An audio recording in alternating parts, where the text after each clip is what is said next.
السلام علیکم ورحمۃ اللہ وبرکاتہ۔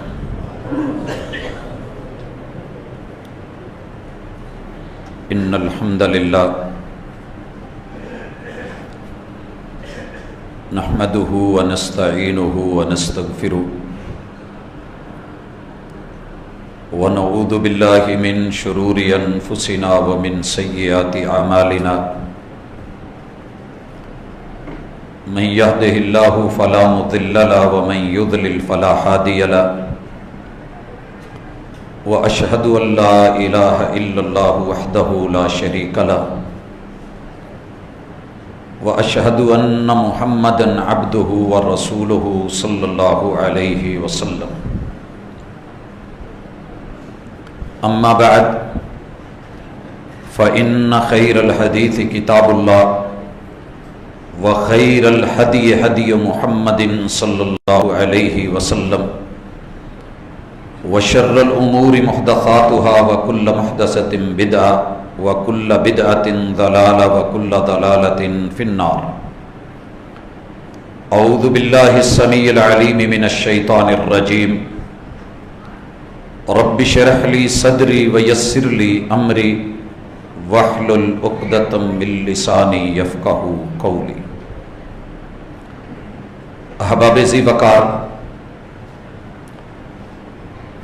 اللہ رب العزت کے انسان پر بے شمار احسانات میں سے ایک احسان یہ بھی ہے کہ وہ انسان کو مال اور دولت سے نوازتا ہے۔ انسانی ضروریات کو، بشری تقاضوں کو پورا کرنے کے لیے، ایک دوسرے کے ساتھ معاملات طے کرنے کے لیے جنس کے بدلے جنس، اشیاء کے بدلے اشیاء، یا سونے چاندی درہم و دینار اور دولت کے بدلے چیزوں کا تبادلہ، یہ انسان کی ایک بنیادی ضرورت ہے۔ اور شریعت کے جو 5 بڑے مقاصد ہیں ان میں سے ایک مقصد یہ بھی ہے کہ کسی بھی انسان کو جو بھی مال کمانا ہے حلال طریقے سے کمائے، مناسب اور حلال جگہوں پر خرچ کرے۔ کسی بھی انسان کا کمایا ہوا مال جو اس نے محنت سے، تگ و دو سے، آسانی سے نہیں بلکہ کاوش کر کے کمایا ہے، اس کے مال کو کسی بھی انسان کو اجازت نہیں ہے کہ غلط طریقے سے لے۔ قرآن مجید ہے، یہ سورۃ التوبہ ہے، اللہ رب العزت فرماتے ہیں یا ایھا الذین آمنوا، مومنو ایمان والو، ان کثیرا من الاحبار والرہبان، بے شمار لوگ جو قوموں کے رہبر ہیں، رہنما ہیں، پیشوا ہیں، مقتدا ہیں اور رہبانیت اختیار کیے ہوئے ہیں اللہ کے ساتھ یا دنیا داری سمجھانے کے لیے، دین سمجھانے کے لیے، لَيَأْكُلُونَ أَمْوَالَ النَّاسِ بِالْبَاطِلِ، ان لوگوں کے اندر یہ چیز پائی جاتی ہے کہ یہ لوگوں کے مال باطل طریقوں سے کھاتے ہیں۔ اللہ تعالیٰ نے اوورآل ایک حکم دے دیا، لا تأکلوا اموالکم بینکم بالباطل، تم نے کسی بھی غلط طریقے سے ایک دوسرے کا مال نہیں کھانا۔ جتنے بھی رستے تھے سارے بند کر دیے گئے، چوری کو، فراڈ کو، رشوت کو، ڈاکے کو، دھوکے کو، ملاوٹ کو، یہ چیزیں منع کیوں ہیں اور حرام کیوں ہیں؟ تاکہ کسی کا مال جو اس نے محنت سے کمایا ہے اور اللہ نے اس کو عطا کیا ہے، کوئی دوسرا بندہ کسی غلط طریقے سے اس میں ہاتھ نہ ڈالے۔ اسی طرح جس نے کمایا ہے اسے بھی کہا گیا کہ غلط جگہوں پر خرچ مت کرنا، قیامت کے دن تجھ سے پوچھا جائے گا ان مالہ من این اکتسب وفیما انفق، کہ تو نے یہ کمایا کہاں سے تھا، لگایا کہاں تھا۔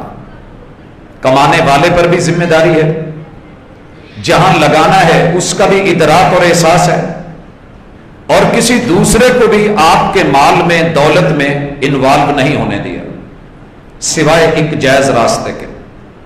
اور وہ جائز راستہ کیا ہے کہ اللہ تعالیٰ نے انسانوں کے عموماً 3 طبقے بنائے ہیں. ایک وہ لوگ ہیں کہ جو اصحاب مال دولت مند ہیں، دوسرے وہ ہیں جو متوسط ہیں اور ان کی زندگی کا گزارا چل رہا ہے، اور تیسرے وہ ہیں کہ جو کبھی مسکنت میں کبھی فقیری میں. مسکینی یہ ہوتی ہے کہ آپ محنت کریں، کاروبار کریں، لیکن آپ کی آمدن اتنی ہو کہ اس سے آپ کی جائز ضروریات بھی پوری نہ ہوتی ہوں، تو یہ مسکینی ہوتی ہے. اور اللہ تعالیٰ نے اسے سورہ کہف میں جب جناب خضر کا ذکر فرمایا تو وہاں جن مسکینوں کا ذکر کیا تھا ان کے بارے میں یہ بھی کہا ہے کہ یعملون فی البحر، ان کی کشتی ہے، ملکیت ہے، کاروبار کرتے ہیں، لیکن ہے مسکین. مفسرین نے اسی لیے لکھا کہ مسکین وہ ہوتا ہے کہ جو کمائے پیسہ بھی ہو لیکن اس کی جائز ضرورتیں وہ پوری نہ ہوتی، اور فقیر وہ ہے جو بالکل کنگلا ہے، خالی ہاتھ ہے، نہ جاب ہے، نہ کوئی کاروبار ہے، نہ مال ہے، نہ متاع ہے. اللہ کا یہ فیصلہ ہے کہ امیروں کو دے کے انہیں بھی آزماتا ہے اور غریب کو نہ دے کے آزماتا ہے. اور اس کا فیصلہ ہے کہ میں امیر کو دوں گا، اس کی آزمائش ہے کہ میں نے اس کو امیر بنا دیا. دوسری آزمائش یہ ہے کہ اسے ہر 100 کے پیچھے 2.5 روپے نکال کے غریب کو ڈھونڈ کے اس تک پہنچانے ہیں. یہ اس کی دوسری آزمائش ہے.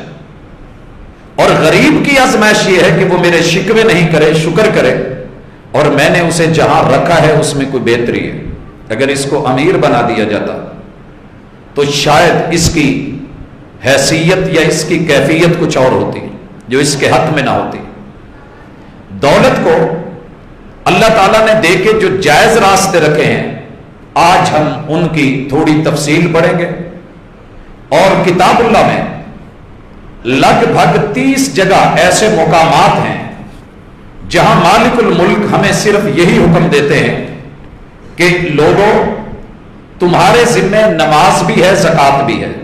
یہ آپ لوگ اگر قرآن مجید کو جب تلاوت کرتے ہیں یا سنتے ہیں تو جو جملے بار بار دہرائے جاتے ہیں ان کو ایک نظر دیکھیے. یہ سورہ بقرہ ہے، آیت نمبر 43 میں اللہ فرماتے ہیں وَأَقِيمُوا الصَّلَاةَ وَآتُوا الزَّكَاةَ، تم نے نماز کو قائم کرنا ہے، زکوٰۃ دینی ہے. یہ زکوٰۃ کیا ہے اور کیوں ہے تھوڑی دیر میں ہم اس کو دیکھتے ہیں. اور اسی طرح آیت نمبر 83 میں اللہ یہی لفظ استعمال کرتے ہیں کافی سارے حکم دے کے کہ بنی اسرائیل تم یاد کرو، ہم نے تمہیں توحید کا حکم دیا، والدین کے ساتھ نیکی اور بھلائی کا حکم دیا، قریبی لوگوں پر، یتیموں پر، مسکینوں پہ خرچ کرنے کا حکم دیا، وَقُولُوا لِلنَّاسِ حُسْنًا، اور لوگوں کے ساتھ اچھے رویے سے پیش آؤ، یہ بھی حکم دیا. وَأَقِيمُوا الصَّلَاةَ وَآتُوا الزَّكَاةَ، تمہیں نماز بھی قائم کرنی ہے، زکوٰۃ بھی دینی ہے. اسی طرح آیت نمبر 110 میں بھی اللہ نے یہی حکم دیا ہے وَآتُوا الزَّكَاةَ. آیت نمبر 177 میں بھی اللہ نے ان لوگوں کا ذکر کیا ہے جو نیکی کرتے ہیں. نیکی یہ نہیں کہ آپ بیت اللہ کی طرف منہ کر لیں، مشرق کو منہ موڑ لیں. نیکی تو یہ ہے کہ اللہ پر ایمان، آخرت پر ایمان، ملائکہ، کتاب اور نبیوں پر ایمان. وَآتَى الْمَالَ عَلَى حُبِّهِ، اور محبت کے ساتھ مال کو خرچ کرنا. کن لوگوں پہ؟ ذوی القربى والیتامى والمساکین وابن السبیل والسائلین وفی الرقاب، ان لوگوں کو دے کے وَأَقَامَ الصَّلَاةَ وَآتَى الزَّكَاةَ، یہ وہ لوگ ہیں نیکیاں کرنے والے کہ جو نماز پڑھتے ہیں اور زکوٰۃ دیتے ہیں. الغرض پورا قرآن ہے انہی آیات سے بھرا ہوا ہے. لیکن زکوٰۃ کیا ہے؟ یہ عربی کا لفظ کسی چیز کو پاکیزہ خاطر اور دل سے دینے کا نام ہے. جس چیز کو آپ محبت سے دیں، وَآتَى الْمَالَ عَلَى حُبِّهِ، جو چیز محبت سے نہیں دی جائے گی، جبر سمجھ کے، اکراہ سمجھ کے، مجبوری سمجھ کے، وہ آپ کے مال کو پاک نہیں کرے گی. جو دینا ہے رب نے دل سے آپ کو اپنی رحمتوں سے دیا ہے. آپ سے قرض حسنہ مانگا ہے تو غریب کو دل سے دینا ہے، پھر مال پاک ہوتا ہے. اور دوسری چیز کہ اللہ نے جن جن جگہوں پہ جو جو مانگا ہے وہ آپ نے نکالنا ہے۔ ہمارے ہاں ہر چیز کے اوپر جو ٹیکسز ہیں، ان کے بارے میں اگر آپ احادیث کو پڑھتے ہیں تو قیامت کے دن جن لوگوں کو نجائز لوگوں کے مال ہتھیانے کی وجہ سے پکڑا جانا ہے اور ان کے گریبانوں تلک غریبوں کے ہاتھ ہونے ہیں، ان میں سے جبری وصولیاں اور یہ بلا وجہ کے ٹیکسز، یہ مطالعہ اگر کریں تو رسول اللہ صلی اللہ علیہ وسلم کے فرامین بڑے واضح ہیں کہ غلط ہے۔ ایک آدمی جسے اللہ نے مال دیا ہے اسے کیا کیا دینا ہے اور کس حیثیت سے دینا ہے، اس چیز کا ہم آغاز کرتے ہیں اللہ تعالیٰ کے ان فیصلوں کے ساتھ جسے مالک الملک نے بندوں کے اوپر ضروری قرار دیا ہے۔ قرآن مجید کی آیتیں آپ نے سنی، اسی طرح رسول اللہ صلی اللہ علیہ وسلم کا فرمان بھی ہے، بنی الاسلام علی خمس، اسلام کو جس بنیادوں پہ قائم کیا گیا ہے ان میں سے ایک زکوٰۃ بھی ہے۔ اگر اسلام کو صحیح معنوں میں نافذ العمل دیکھنا چاہتے ہیں، سیفٹی اور سیکیورٹی لوگوں کو ملے تو زکوٰۃ دی جائے۔ اور آپ نے جب حضرت معاذ کو یمن کا گورنر بنا کے بھیجا تو انہیں تیسرے حوالے سے جو بات کی تھی کہ ان کو کہیے ان اللہ افترض علیہم صدقہ فی اموالہم تؤخذ من اغنیائہم وترد علی فقرائہم، یہ صحیح بخاری اور مسلم میں ہے کہ ان لوگوں کو بتانا کہ اللہ نے تمہیں جو مال دیے ان مالوں میں صدقہ ہے، زکوٰۃ ہے، ان مسلمانوں کے امیروں سے لیا جائے گا اور انہی کے غریبوں کو دیا جائے گا۔ زکوٰۃ صرف مسلمانوں کے لیے ہے، مسلمانوں سے لی جائے گی اور مسلمانوں پر لوٹائی جائے گی۔ اور اس کے بعد یہ شرطیں کیا ہیں، کب لینی ہے؟ دو شرطیں ذہن میں رکھیے گا۔ شریعت آپ کے مال کو جبرن نہیں لیتی، مجبور نہیں کرتی۔ پہلی چیز، جب آپ کا مال نصاب کو پہنچ جائے، نصاب کتنا ہے یہ ہم تفصیل سے تھوڑا لیں گے۔ اور دوسری شرط وحال علیہ الحول، 1 سال گزر گیا ہو وہ سامان وہ مال آپ کے استعمال میں نہ آیا ہو، یعنی وافر ہو، اضافی ہو اور ایک لمٹ تک پہنچا ہوا ہو۔ یہ 2 شرطیں ذہن میں رکھ کے زکوٰۃ کے ساتھ بڑھیے گا۔ پہلے اس کا شرعی طریقہ دیکھ لیں کہ کسی بھی حکومت کو، افراد کو کیا کرنا چاہیے۔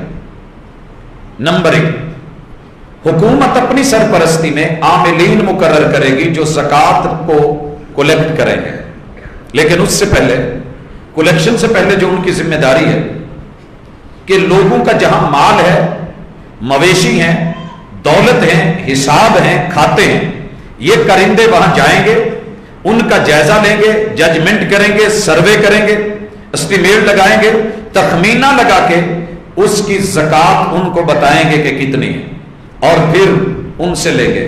زکوٰۃ نہ بالکل ردی مال سے لی جائے گی اور نہ بالکل اچھے اور بہترین اور عمدہ مال سے، بلکہ درمیانے سے زکوٰۃ کو اکٹھا کیا جائے گا۔ اور چوتھی چیز، زکوٰۃ کے لیے الگ الگ لوگوں کو اکٹھا نہیں کیا جائے گا کہ کرندہ جائے، ایک کے پاس جو ہے 20 ہیں، دوسرے کے پاس 20 ہیں، زکوٰۃ لگتی نہیں، بکریاں ہیں مثلا، لیکن دونوں بھائیوں کا مال اکٹھا کریں تو 40 بنتے ہیں تو ایک بکری ملتی۔ جو الگ ہیں انہیں اکٹھا نہیں کیا جائے گا اور جو اکٹھے ہیں انہیں الگ نہیں کیا جائے گا، انہیں الگ نہیں کیا جائے گا تاکہ نہ لوگوں کا نقصان ہو نہ غریبوں کا نقصان ہو اور بیت المال کا۔ زکوٰۃ اکٹھی کر کے بیت المال میں لائی جائے گی اور بیت المال میں جب آ جائے گی تو پھر حکومت جو غریب لوگ ہیں، مسکین ہیں، ضرورت مند ہیں، مستحق ہیں، ڈیزرونگ ہیں، ان لوگوں کی باقاعدہ سرپرستی کرے گی اور جیسے تنخواہ ملتی ہے ایسے ان لوگوں کا مشاہرہ، ان لوگوں کا راشن، ان لوگوں کی ضروریات زندگی کے لیے ان تلک وہ پیسہ باعزت طریقے سے جائے گا، اور یہی اسلام کی منشا ہے۔ لیکن ہمارے ہاں چونکہ ایسے نہیں ہے، لہٰذا ہمیں خود دیکھنا پڑتا ہے اپنے اموال کو اور پھر ان کے اوپر نظر رکھ کے خود لوگوں کو تلاش کر کے ان تک پہنچنا ہوتا ہے۔ آئیے زکوٰۃ کے مستحق کون ہیں پہلے یہ دیکھ لیں، پھر زکوٰۃ کن چیزوں میں سے دینی ہے، کیسے دینی ہے، ہم اس کو دیکھتے ہیں۔ اللہ تعالیٰ سورہ توبہ کی آیت نمبر 60 میں فرماتے ہیں انما الصدقات للفقراء والمساکین، یہ زکوٰۃ، یہ صدقہ، یہاں صدقے سے مراد فرض زکوٰۃ ہے، للفقراء،